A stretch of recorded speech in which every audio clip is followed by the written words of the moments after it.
Hello friends, welcome back. चलिए पढ़ते हैं नेक्स्ट चैप्टर, जिसमें 66 चैप्टर होगा। ये चैप्टर है special provisions related to certain classes. इन्हें डिफरेंट डिफरेंट कम्युनिटी से रिलेटेड है चैप्टर ये, जिनको स्पेशल प्रोविजंस कुछ मिले हुए हैं। ये चैप्टर कोई एक तरीके से नया चैप्टर नहीं है। इसमें वही सारी चीज़ें आएंगी जो आपने पहले पढ़ा हुआ है। ठीक है, तो एक तरीके से वो सारे प्रोविजंस जो हैं वो एक पास एक एक जगह पे आ गई हैं। अदरवाइज इसमें आप कुछ नया देखने को नहीं मिलेगा। अब वो क्या क्या प्रोविजन है एक बार सबको हम देख लेते हैं। ठीक है, तो जैसा कि हमारे प्रियम्बल में लिखा हुआ है इक्वालिटी एंड जस्टिस के बारे में, तो जो भी बैकवर्ड क्लासेस हैं या फिर वीकर सेक्शन है या फिर जो माइनॉरिटी हैं, उनको भी इक्वालिटी और जस्टिस मिल पाए मेजोरिटी के जैसी। इसलिए यहाँ पर कुछ स्पेशल प्रोविजंस किए गए हैं हमारे पार्ट 16 में, जिसमें आर्टिकल 330 से लेकर 342 तक मिलेगा। तो ये प्रोविजंस हैं क्या? ये प्रोविजंस हैं reservation in legislature, special representation in legislature, reservation in services and post, educational grants, appointments of national commission and appointments of commission of investigation. तो अब इनमें से क्या क्या प्रोविजन किसको किसको मिले हुए हैं वो देखते हैं। देखिए, फर्स्ट रिजर्वेशन इन लेजिस्लेचर। अब मान लीजिए पार्लियामेंट हो गया और स्टेट लेजिस्लेचर हो गए। यहाँ पर रिजर्वेशन, जैसे कि मान लीजिए कि पार्लियामेंट का इलेक्शन होता है, तो यहाँ पर भी सीट, जो पार्लियामेंट्री सीट होते हैं, वहाँ पर एससी या एसटी को रिजर्वेशन मिला होता है ना, कि कोई सीट आरक्षित होती है, रिजर्व होती है केवल एससी या एसटी के लिए। उसी तरीके स्टेट लेजिस्लेचर के लिए भी ये बात होती है। ठीक है, स्पेशल रिजर्वेशन इन लेजिस्लेचर्स, जैसे कि पार्लियामेंट में आप देखेंगे कि एंग्लो इंडियन को 2 सीट रिजर्व है, कहाँ पर? लोकसभा में। उसी तरीके से जो स्टेट लेजिस्लेटिव असेंबलीज हैं, वहाँ पर भी 1 सीट एंग्लो इंडियन के लिए रिजर्व है।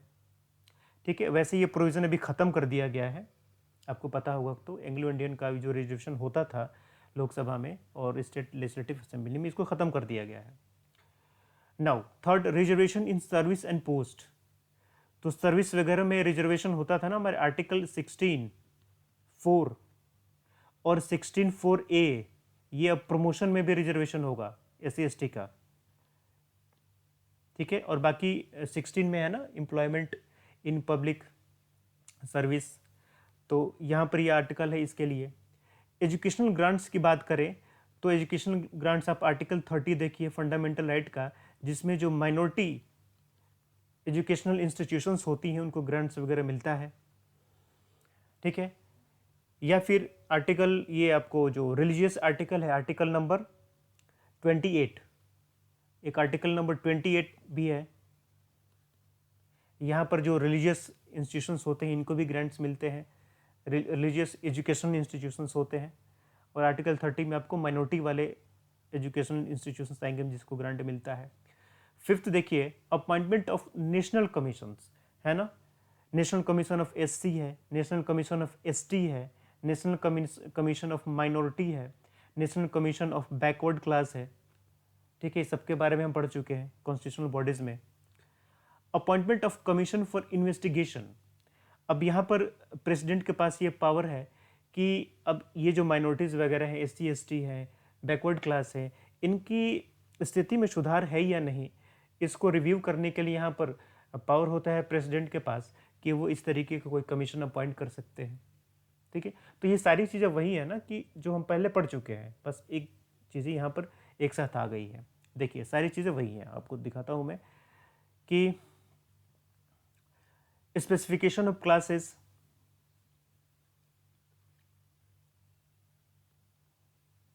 यहाँ से आपको बताई गई है कि जैसे कि एंग्लो इंडियंस है, लेजिस्लेचर में उनको मिलता है, लोकसभा में इनको कितना मिलता है?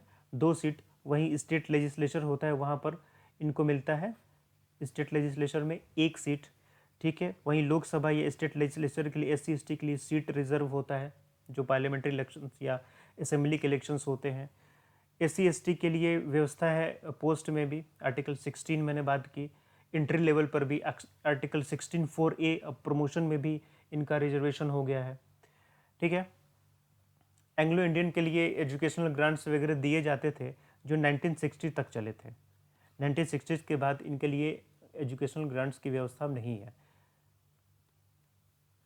नेशनल कमीशन फॉर SC/ST हम पढ़ चुके हैं, इसके अलावा बैकवर्ड क्लास के लिए भी है, माइनॉरिटी के लिए भी है, ठीक है, ये सारी है ना।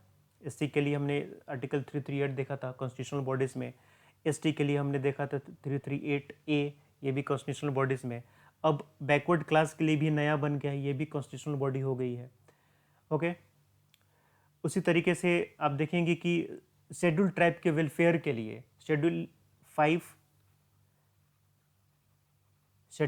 एंड शेड्यूल 6, यही है ना। शेड्यूल 5 में क्या है, शेड्यूल 5 में schedule areas and schedule tribes हैं, शेड्यूल 6 में आपको ट्राइबल एरियाज़ हैं, तो ST के वेलफेयर के लिए वो बनाया गया है। ठीक उसी तरीके से बैकवर्ड क्लास की कंडीशंस को इन्वेस्टिगेट करने के लिए यहाँ पर प्रेसिडेंट के पास पावर होता है कि वो किसी कमीशन को अपॉइंट कर सकते हैं, ठीक है। तो सारी चीज़ें वही हैं, हम डिफरेंट डिफरेंट चैप्टर्स में इन चीज़ों को पढ़ चुके हैं, ये एक जगह चीज़ें आ गई हैं, इनको थोड़ा सा याद रखिएगा। ये सब काम आते हैं, चलिए प्रीलिम्स में तो आते ही हैं काम, लेकिन ये सब जो मेंस का आपका आंसर राइटिंग होगा ना, ये वहाँ पर भी आपको काम आएंगे लिखने के लिए, ठीक है। तो इस तरीके से इस चैप्टर भी आपका कंप्लीट हो गया। चलिए मिलते हैं नेक्स्ट चैप्टर में। Thank you, best of luck.